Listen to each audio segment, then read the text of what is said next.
Low G-Man. It's a game for the original Nintendo, and I think it's very underrated. It's got a few things going for it that set it apart from other games. Your guy can shoot left and right, he can jump very high, and he can lance up and down. Your gun doesn't damage enemies, though, it freezes them. There are a couple interesting notes about this. Once they're frozen, you can stand on top of them, so you can actually use enemies to climb even higher. Enemies that are frozen only rarely drop power-ups when you kill them, whereas enemies that you kill with your just your lance drop power-ups almost every single time. Another interesting thing is the power-up system. When you kill an enemy, the power-up pops up and then falls down, so you have to evaluate whether you want the power-up right away.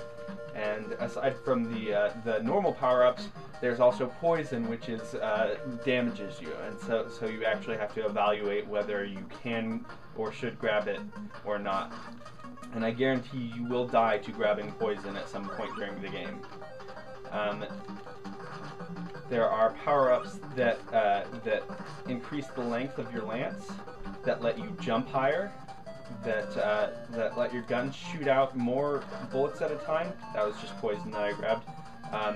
And then some obvious health power-ups and stuff. There are also some enemies that you can steal the vehicles of. There's this guy.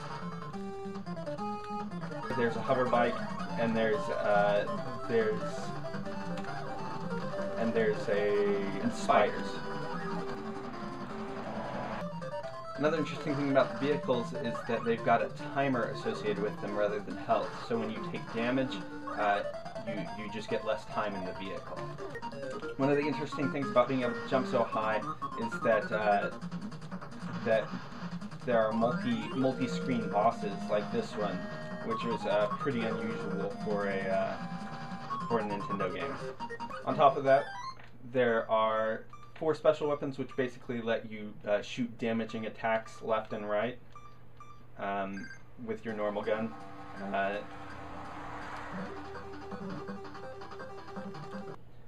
The game also has a password system as well as infinite continues, and you will need it because the game is very hard. You're not going to beat the game on one continue even your 10th time through. On top of that, you've got, once you finish the game once, you're going to get a password for